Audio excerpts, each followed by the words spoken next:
देखिए, ये जो मिडिल ईस्ट रीजन है, वो मेरे विचार से विश्व का सबसे अधिक कॉम्प्लिकेटेड रीजन है, सबसे अधिक जटिल क्षेत्र है। और यहाँ के जो कॉन्फ्लिक्ट्स हैं, यहाँ के जो अनेक जो इश्यूज़ हैं, वो इतने ज़्यादा गहरे हैं कि उनका जो समाधान है, वो निकलना बहुत जटिल प्रश्न हमेशा से रहा है। और मिडिल ईस्ट रीजन में ज़ाहिर है कि वहाँ पर इज़राइल और पैलेस्टाइन के बीच का जो कॉन्फ्लिक्ट है, जो कि एक आइडेंटिटी बेस्ड कॉन्फ्लिक्ट है, जो एक ज्यूज़ और मुस्लिम्स के बीच का जो ये पूरा विषय है, जो विवाद है, उसका समाधान निकालने में शुरुआत से ही बड़ी कठिनाइयों का सामना करना पड़ा है। और इज़राइल को अरब राष्ट्रों के साथ अनेकों युद्ध करना पड़ा है। और आज इज़राइल यदि अब आज अपनी मदरलैंड को वहाँ पर सिक्योर करके और अपने अस्तित्व को बचा के रख पाया है, तो इज़राइल को एक बड़ी लड़ाइयाँ उसमें लड़नी पड़ी हैं। लेकिन जो फ़िलिस्तीनी जो लोग हैं, वो भी अपने अधिकारों के लिए लड़ रहे हैं। उनको भी एक होमलैंड चाहिए, और जो कि अभी तक उन्हें नहीं मिला है। टू स्टेट सॉल्यूशन की जो बात कही जाती है इज़राइल और पैलेस्टाइन में, वो तभी हो सकती है कि जब इज़राइल और पैलेस्टाइन के बीच में एक संवाद हो, लेकिन वो संवाद होता हुआ दिखाई नहीं देता है। और जो फ़िलिस्तीन में जो कई चरमपंथी आतंकी संगठन जैसे हमास नामक जो आतंकी संगठन है, उसके 7 अक्टूबर 2023 के इज़राइल के ऊपर किए गए बड़े आतंकी हमले के बाद इस तरीके की बातचीत की संभावनाएँ अभी दूर हो गई हैं। लेकिन मैं इतना अवश्य कहूँगा कि फ़िलिस्तीन और इज़राइल के बीच की का ये जो तनाव है, ये एक बेहद जटिल विषय है।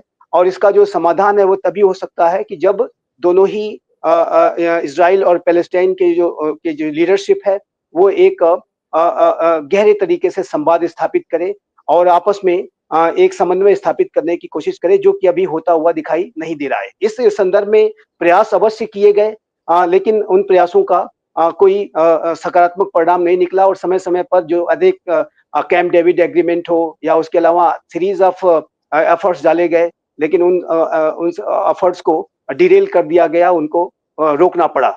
और अभी हमने हाल के समय में पिछले ट्रंप प्रशासन के कार्यकाल के दौरान देखा था कि जब राष्ट्रपति ट्रंप अपने पहले कार्यकाल में एक अब्राहम एकॉर्ड्स को लेकर के आए थे, और उस अब्राहम एकॉर्ड्स के तहत जो ज्यूज, मुस्लिम्स और क्रिश्चियंस के बीच में एक संवाद की प्रक्रिया शुरू की गई थी। इज़राइल के अरब राष्ट्रों के साथ, अरब मुस्लिम राष्ट्रों के साथ संबंध कैसे बढ़े, कैसे बेहतर हो, उसके लिए प्रयास भी शुरू हुए थे, जो कि बहुत ही अच्छा कदम था।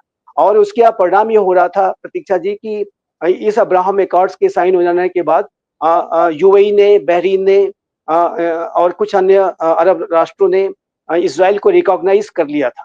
सऊदी अरेबिया भी उसे रिकॉग्नाइज़ करने जा रहा था, और ये एक अच्छा प्रयास था कि जिससे कि सभ्यताओं के बीच में एक संवाद स्थापित हो।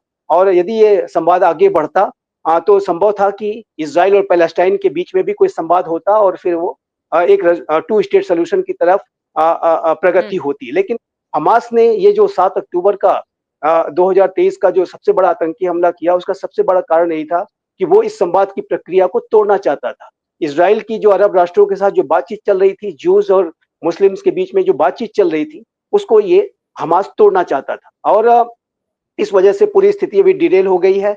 और अब्राहम एकॉर्ड्स के तहत जो बातचीत की प्रक्रिया चल रही थी, जिसे हम नॉर्मलाइजेशन की प्रक्रिया कह रहे थे, यदि वो फिर से बैक ऑन ट्रैक होती है, जो कि राष्ट्रपति ट्रंप कहते हैं, जो फिर से अब दूसरा कार्यकाल में आए हैं, वो एक अंतराल के बाद वो चाहते हैं कि फिर से शुरू हो, लेकिन अभी उसमें अभी होने की संभावना नहीं दिखाई देती है। और फिर से मिडिल ईस्ट रीजन में और इज़राइल और पैलेस्टाइन के बीच में काफ़ी तनाव है। और अब तो इज़राइल पूरे गाज़ा को एक सब्सटेंशियल अमाउंट ऑफ टाइम के तहत वो पूरे उसका ऑक्यूपेशन करना चाहता है, और ऐसे में ये तनाव बना रहेगा। लेकिन जो इज़राइल और पैलेस्टाइन का विषय है, वो मिडिल ईस्ट रीजन का एक बहुत ही बर्निंग इश्यू रहा है, और जिसकी की वजह से वहाँ पे तनाव रहा है। दूसरा कारण मिडिल ईस्ट रीजन के लगातार एक हिंसा और के स्थिति में और अस्थिरता की स्थिति में बने रहने का कारण ये है कि वहाँ पर एक शिया सुन्नी का भी जो डिवाइड है। जो ईरान है वो शिया बहुल राष्ट्र है, आप जानते हैं। और जो अन्य हुँ। जो राष्ट्र हैं, सऊदी अरेबिया, यूएई और जो अनेक सुन्नी जो बहुल राष्ट्र हैं, वो ईरान के साथ एक सेंस ऑफ राइवलरी रखते हैं, एक कॉम्पिटिशन रखते हैं। और दोनों शिया सुन्नी के बीच का जो टकराव है, उसकी वजह से भी मिडिल ईस्ट रीजन में एक तनाव की स्थिति बनी रहती है। और जो अमेरिका जैसी जो महाशक्तियाँ मैं स्पष्ट रूप से कहना चाहता हूँ कि ये जो शिया सुन्नी का जो टकराव है, उसको बहुत अपने हितों में एक दूसरे के हुँ, अगेंस्ट में वो प्ले आउट भी अमेरिका ने हमेशा से किया है। शिया सुन्नी के बीच का जो विवाद है, उसके बीच में अमेरिका ने पढ़कर उसका बहुत बड़ा फ़ायदा भी उठाया है। और अमेरिका आप जानते हैं कि सऊदी अरेबिया, यूएई और अन्य सुन्नी राष्ट्रों के साथ जीसीसी कंट्रीज़ के साथ उसके अच्छे संबंध हैं, कतार के साथ बड़े अच्छे संबंध हैं। और लेकिन वहीं ईरान के साथ अमेरिका का एक लगातार तनाव रहता है। और अमेरिका इस शिया सुन्नी का जो डिफरेंस है, जो आइडेंटिटी बेस्ड भी फिर से एक आइडेंटिटी बेस्ड जो मुस्लिम वर्ल्ड के अंदर ही जो डिफरेंस है, उसको अमेरिका अपने हितों के लिए इस्तेमाल करता रहा है। अन्य महाशक्तियाँ भी उसको अपने हितों के लिए इस्तेमाल करने की कोशिश करती हैं, चाहे वो चाइना हो, चाहे रशिया हो, उनकी भी मंशा ऐसी ही रहती है। तो ये जो शिया सुन्नी का जो टकराव है और ईरान इस दिशा में ईरान की जो पूरी भूमिका रही है, वो मिडल ईस्ट रीजन को ऑन द बॉयल रखने में बहुत ही ज़्यादा बड़ी रही है। ईरान भी एक ऐसा राष्ट्र है जो कि आतंकवादियों को अपने इंस्ट्रूमेंट ऑफ स्टेट पॉलिसी के तौर पर और आतंकियों को स्ट्रेटेजिक असेट के रूप में इस्तेमाल करता रहा है। जो चाहे वो हमास हो, चाहे वो हिजबुल्लाह हो, चाहे वो हूती हो, चाहे वो इराक और सीरिया में ऑपरेट कर रहे अन्य छोटे-बड़े आतंकी संगठन हो, वो सभी ईरानियन प्रॉक्सीज़ हैं।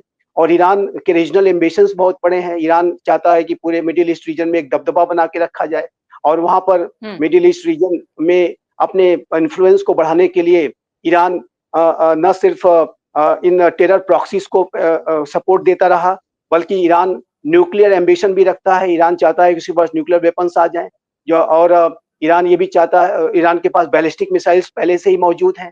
तो ईरान का जो पूरा बिहेवियर है, वो पूरे मिडल ईस्ट रीजन को डोमिनेट करना चाहता है, जो कि सऊदी अरेबिया और यूएई और अन्य सुन्नी बहुल राष्ट्र पसंद नहीं करते। इज़राइल तो उसे बिल्कुल भी पसंद नहीं करता, क्योंकि इज़राइल स्पष्ट रूप से देखता है कि यदि ईरान ज़्यादा प्रभावशाली हुआ तो वो इज़राइल के अस्तित्व पर संकट पैदा कर सकता है।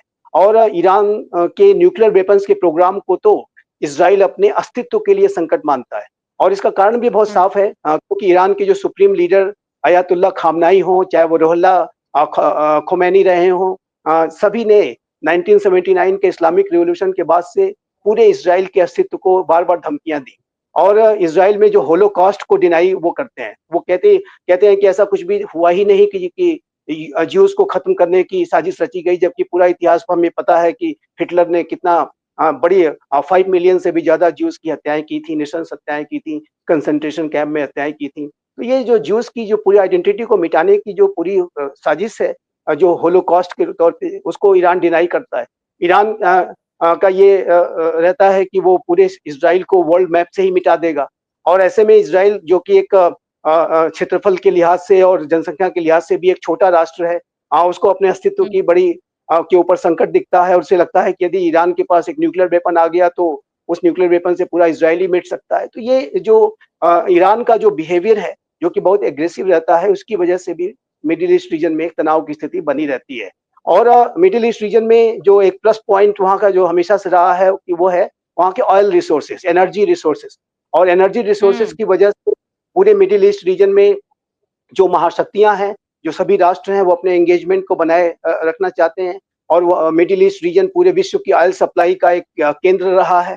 हालाँकि अब जिस तरीके से पूरा विश्व क्लीन एनर्जी की तरफ बढ़ रहा है, फॉसिल फ्यूल पे और पे जो डिपेंडेंसी है उसको कम करने के लिए जो क्लीन एनर्जी की तरफ जैसे-जैसे दुनिया बढ़ रही है, इलेक्ट्रिक बेस्ड व्हीकल्स हो या जो न्यूक्लियर एनर्जी को भी अधिक से अधिक आने वाले समय में, आने वाले दशकों में पूरा विश्व यूटिलाइज़ करने की कोशिश करेगा। तो ऐसे में ये जो मिडल ईस्ट रीजन के राष्ट्र हैं, जो वर्तमान समय में भविष्य को ध्यान में रखते हुए अपने पूरे अप्रोच में बदलाव भी लाने की कोशिश कर रहे हैं। उन्हें ऐसा लगता है कि सिर्फ़ एनर्जी ऑयल के रिसोर्सेज़ से हमारा भविष्य सुरक्षित नहीं रह सकता और ऐसे में वो अपने आप को डाइवर्सिफ़ाई करने की भी कोशिश कर रहे हैं। जैसे आप सऊदी अरेबिया के बारे में बात करूँ तो सऊदी अरेबिया का क्राउन प्रिंस मोहम्मद बिन सलमान का एक विजन 2030 का उनका प्लान है। और इस विजन 2030 प्लान के तहत वो अपनी इकोनॉमी को डाइवर्सिफाई करना चाहते हैं। वो सिर्फ एनर्जी बेस्ड रिसोर्सेज पर डिपेंडेंट नहीं रहना चाहते, बल्कि अन्य क्षेत्रों में भी वो जाना हुँ। चाहते हैं। क्लीन एनर्जी की तरफ और डिफरेंट डिफरेंट जो इकोनॉमिक डाइवर्सिफिकेशन हो सकते हैं, वो करना चाहते हैं। सोशल और कल्चरल डाइवर्सिफिकेशन का भी उनका प्लान है। तो ये और यूएई भी ऐसे ही प्लान्स पे काम कर रहा है और इस दिशा में वो भारत के साथ अपने संबंधों को सऊदी अरेबिया हो, यूएई हो, बेहतर करना चाहते हैं। अगर आप ये वीडियो YouTube पर देख रहे हैं तो हमारे चैनल को सब्सक्राइब कर बेल आइकन दबाएं और Facebook पर देख रहे हैं तो हमारे पेज को लाइक करें। 8 मिलियन प्लस सब्सक्राइबर, आपके इस भरोसे के लिए बहुत धन्यवाद।